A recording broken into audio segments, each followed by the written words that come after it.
से एक मेरा प्रश्न ये कि ये जो इसके सिम्टम्स या इसके लक्षण वगैरह जो होते हैं वो कैसे पता चलते हैं कि डिफरेंट, क्योंकि एक आम भाषा में मैंने अक्सर देखा है कि लोग कहते हैं कि ये दाद है या एक्जिमा है ना, ये फोड़ा है, वो उसको स्पेशलिटी या उसको कैटेगराइज नहीं कर पाते, जबकि डिफरेंट बहुत सारी बीमारियां जी होती जी। हैं और जनरली लोग उसको दाद समझ के, खांस समझ के, खुजली समझ के उसका ट्रीटमेंट शुरू कर देते हैं। तो क्या यहाँ पर उनको कुछ प्रिकॉशन लेने की जरूरत है?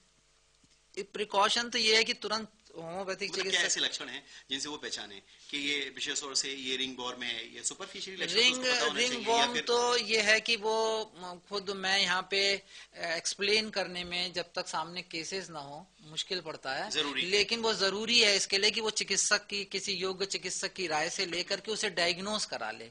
अमूमन फोड़े तो आम लोग पहचान ही जाते हैं, जो सामान्य जनता जो थोड़ी भी इंटेलेक्चुअल्स लोग हैं उन्हें आभास हो जाता है ये फोड़ा है, फिंसी है या दाद है। अमूमन दाद जो है वो फंगल इन्फेक्शन होता है, जो आजकल के मौसम की सबसे बड़ी, सबसे ज्यादा फैलने वाली बीमारी फंगल इन्फेक्शन होता है। क्योंकि इस मौसम में ह्यूमिडिटी ज्यादा होती है, ये ह्यूमिडिटी ज्यादा जांघों के बीच में, दोनों टांगों के बीच में, स्वेटिंग होने की वजह से ऐसा हाँ स्वेटिंग, मतलब ह्यूमिडिटी की वजह से फंगल ग्रो करती है। ग्रो तो करती छोटे छोटे से स्पोर भी होते हैं ना, वो फौरन रिंग वॉर्म के रूप में परिणित हो जाते हैं, जिसकी खुजली, इरिटेशन, ईचिंग पैदा करते है। रहते एक हैं। जन सामान्य से जुड़ा हुआ बड़ा एक जमीनी प्रश्न मेरा आपसे ये है कि कई बार देखा है मैंने कि अक्सर कि क्या हो गया, ये स्किन पे कुछ प्रॉब्लम होती है तो लोग कहते हैं कि मकड़ी फैल गई है। आम भाषा में से बहुत बोलते हैं मकड़ी फैल गई है, बहुत सारी बीमारियों का मकड़ फैल गई, मकड़ फैल गई, ये कह दिया जाता है। वो क्या है वो वास्तव? वो मकड़ी जो है ये भी इसी सीजन में बुजुर्गों को ज्यादा होती है। हर्पीस कहते हैं वैसे इस बीमारी को। मकड़ी हर्पीस? तो आम भाषा मकड़ी ही कहते हैं। हमारे ग्रामीण भाई जो इतनी जानकारी नहीं है, नॉन मेडिकल नहीं लोग ये हैं। उस मकड़ी से जुड़ी हुई बात तो नहीं है कि वो मकड़ी नहीं ऊपर से नहीं नहीं, मकड़ी नहीं, पुराना उनका दिया हुआ नाम कि है मकड़ी की तरह फैल गई तो फेस मकड़ी को? की हाँ, तरह ही उसके स्प्रेड करने का तरीका, वो तरीका होता है। मकड़ी के पंजों की तरह इस तरह करके वो परेशान करती है। बहुत सबसे पेनफुल बीमारी होती है। पेनफुल बीमारी। इसलिए वो इजीली नॉन मेडिकल या आम जनता को समझ में आ जाए ये क्या चीज है, इसलिए उसका नाम मकड़ी रख दिया है कि मकड़ी फैल रही है ऐसा वैसा करके।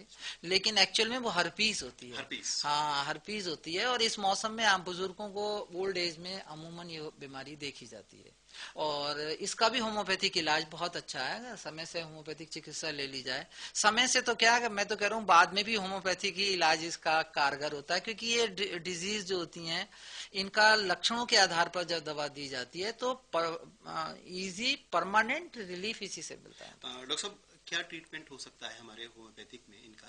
और विशेष तौर से आपको इस प्राइमरी स्टेज पर जो ट्रीटमेंट कोई ले सकता हो तो कोई एक दवाई का नाम भी मैं आपसे पूछना चाहूंगा हमारे दर्शकों के लिए, कि समटाइम्स ऐसा होता है वो नहीं भाग पाता है, तो उसको इनिशियल अगर स्टेज पे होम्योपैथिक, क्या ट्रीटमेंट है इसका? हाँ होम्योपैथिक में जो आजकल के संदर्भ में मैं इतना कहना चाहूंगा, जो आजकल कॉमन जाड़ों में बॉयल निकल रहे हैं, फोड़े फिंसी निकल रहे हैं, तो हिपरसल्फ उसमें बड़ी कारगर है। हिपरसल्फ? हिपरसल्फ 30 ले लें और उसकी 2-3 खुराकें, 4 खुराकें देते तो छोटे छोटे बॉयल्स जो होते हैं, बरसाती फोड़े, तो उसमें काफी हद तक उसमें 4 से उससे, 5 पिल्स ले सकते हैं एक बार हाँ में, 4 से छोटी 5 गोलियां हो तो 4-5 दिन में 2-3 बार ले लें, तो उनसे उन्हें काफी राहत मिल हाँ, सकती है। दवाई का नाम मुझे फिर से बताएंगे? हिपर सल्फ 30, हिपरसल्फ हाँ 30? 30 ताकत की ले करके, और उसको दिन में 3-4 बार दी जा सकती है, तो 1-2 दिन में ही दे करके आराम आ डॉक्टर जाएगा। साहब, बरसात में होने वाले चर्म रोग की बात अगर हम करें तब भी वो स्किन से जुड़ी हुई होती है, लेकिन एक आम व्यक्ति अपनी स्किन के प्रति बहुत ज्यादा अवेयर होता है। अवेयर इन द सेंस की खूबसूरती के लिए, उसको सुंदर दिखाने के लिए, कंचनसी काया के लिए विभिन्न कॉस्मेटिक ट्रीटमेंट भी करता है। तो मैं एक थोड़ा सा प्रश्न आपसे इसी होम्योपैथिक ट्रीटमेंट के संदर्भ में जानना चाहूंगा कि कॉस्मेटिक जो रिलेटेड ट्रीटमेंट हैं जिसमें आपके झाइयां हैं, पिंपल्स हैं, कील मुहासे हैं, सनबर्न हैं, इन एंटी एजिंग हैं, जी जी, रिंकल्स हैं, ये सारी चीजें हाँ एक हाँ किस हाँ, एक बीमारी? इनका जी हाँ जी हाँ, हाँ, वैसे देखिए इसमें होम्योपैथी का बहुत इंपॉर्टेंट रोल है। ईश्वर ने सबसे सुंदर कृति इंसान को बनाया बिल्कुल।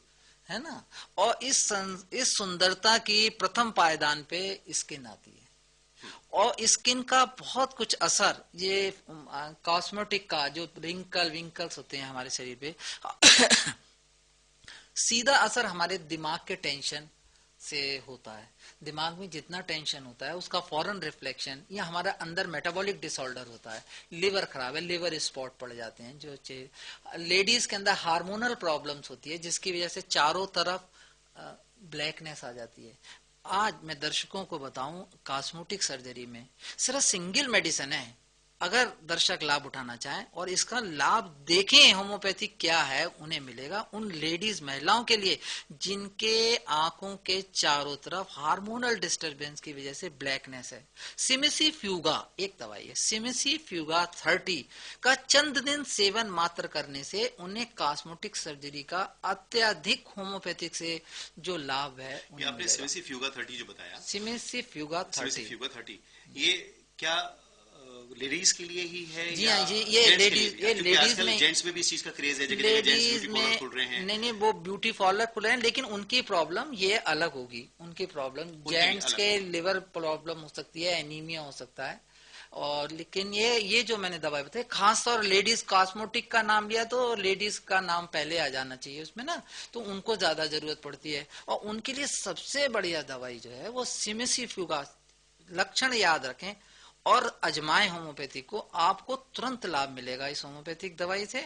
आंखों के चारों तरफ ब्लैकनेस लेडीज के अंदर हार्मोनल प्रॉब्लम की वजह से होती है, और इसके एक हफ्ते के अंदर उन्हें रिजल्ट मिल जाएंगे। और रही बात झाइयों की, रही बात ब्लैकनेस की, पिंपल्स लेडीज जेंट्स के पिंपल्स का, तो मैं तो कहता हूँ होम्योपैथिक के अलावा कहीं इलाज ही नहीं है। कैसे ही पिंपल्स हो, मोटे हो, काले हो, पीले हो। और उसके अलावा कॉस्मेटिक सर्जरी में आते हैं वार्ट्स, जो कहीं होते ही नहीं है ठीक सिवाय होम्योपैथिक के। वार्ट्स, मोटे मोटे वार्ट्स हो जाते हैं, मतलब ग्रोथ हो जाती है, कॉलीफ्लावर लाइक, गोभी के मांसांकुर की तरह ऊपर निकल आते हैं, और उनकी होम्योपैथिक चिकित्सा देने से उसमें अमूमन लोग फ्यूजा भी ले लेते हैं, बहुत मशहूर दवाई है होम्योपैथिक की, और लोग बहुत प्रयोग करते हैं, लोकल एप्लीकेशन भी करते हैं, उनसे बहुत लोगों के ठीक हो जाते हैं। अगर नहीं ठीक हो पाते तो आप किसी अच्छे होम्योपैथिक डॉक्टर से संपर्क करके और लक्षणानुसार दवाई देके इन चीजों का निदान पाया जा सकता है। पिंपल्स का होम्योपैथिक में इतना बेहतरीन इलाज है, इतना बेहतरीन इलाज है कि तुरंत ठीक हो जाते हैं। और मैं तो कह रहा हूँ ऐसे पिंपल्स तो आम ताम लोग घरेलू औरतें भी ठीक कर लेती हैं, छोटे मोटे चेहरों पे पिंपल्स हो जाएं, कुछ एप्लीकेशन करके कुछ, वो पिंपल्स होम्योपैथिक में ठीक होते हैं, जो कहीं ठीक होते ही नहीं है। बहुत हार्ड पिंपल्स हो जाते हैं यहाँ पे। आप क्या कहना चाहेंगे कि जब आपसे ये बात की जाए कि अंग्रेजी दवाइयां और अंग्रेजी सर्जरी बहुत जल्दी इफेक्ट डालती है, और होम्योपैथिक के प्रति लोगों का विश्वास क्या इस कारण भी नहीं हो पा रहा है कि ये देरी करती है ट्रीटमेंट देने में या उपचार में, इसका रिजल्ट मिलने में? ऐसा कुछ है? मैं चाहूंगा कि हमारे दर्शकों के मन में जो भ्रांति बनी हुई है उसको अगर आप निकाल सकते हो तो। दर्शकों, ऐसी बात नहीं है मेरे भाइयों बहनों, माता, जो भी हमारा प्रोग्राम देख रहे हैं, होम्योपैथिक देर से असर करती है, कतई गलत बात है। ये जागृति नहीं है, लोगों को सही दवा नहीं मिल पाती। आप लोगों को सही दवा मिलेगी तो तुरंत असर करती है। वो बात ही नहीं है कि वो असर ना करे, होम्योपैथिक दवा सिलेक्ट करे असर ना करे, ऐसा तो होता ही नहीं है। और सबसे बड़ी बात है सिंगल डोज असर करता है, और उससे भी बड़ी बात होती है पहली डोज असर करती है। और सबसे महत्वपूर्ण बात जो लोगों को नहीं मालूम कि अन्न पैथियां तो अभी पेट में जाएंगी, पचेंगी, डाइजेशन के अंदर जाएंगी, वो पित्त ठीक करेंगी, या जो भी अंदर जाकर के मेटाबॉलिक डिसऑर्डर या एंटीबायोटिक दिए हैं तो वो अपने हिसाब से काम करेंगे। जब पेट में पचेंगे तो ब्लड में जाएंगे तो असर करेंगी। लेकिन होम्योपैथिक दवा टंग के ऊपर जाते ही असर करती है, और इसके कोई साइड इफेक्ट नहीं होते और तुरंत रिजल्ट मिलते हैं। यहाँ कहने का मतलब ये है कि लोगों को थोड़ा सा अपनी सोच बदलने की जरूरत है, थोड़ा उनको अपने जहन में ये बात लानी जरूरत है कि वो होम्योपैथिक ट्रीटमेंट के प्रति आश्वस्त हो, कुछ विश्वास रखें। विश्वास बहुत जरूरी किसी भी चीज का ट्रीटमेंट बहुत जरूरी है। डॉक्टर साहब, आपने इतनी सारी जानकारी दी, विशेष रूप से हमारे जो बरसात में होने वाले चर्म रोग हैं, उनसे होने वाली तकलीफें हैं, परेशानियां, उनका ट्रीटमेंट है, और इवन आपने दवाओं के बहुत बहुत धन्यवाद। आपने हमारे स्टूडियो में आकर अपना कीमती समय दिया। आप लोगों का हम अपने दर्शकों को बता दें कि डॉक्टर साहब के द्वारा दी गई जानकारी के जो चर्म रोग होते हैं बरसात में, उनसे किस तरह से बचा जा सकता है, उनका क्या लाभ होम्योपैथिक ट्रीटमेंट में है, उनको अपने मन से किस तरह से, अपने जहन से ये बात निकालनी चाहिए कि होम्योपैथिक थेरेपी में ट्रीटमेंट अच्छा नहीं होता, ये बात बिल्कुल निकाल दें। बहुत जल्दी कारगर होती है, अच्छी होती है, और इकोनॉमिक भी है। इन सब चीज़ों को लेकर वो उसका लाभ उठा सकते हैं। और इसी तरह से आपसे फिर मुलाकात करेंगे कुछ और जानकारियों के साथ आपका स्वास्थ्य कार्यक्रम में। और इसी के साथ नमस्कार। नमस्कार, धन्यवाद।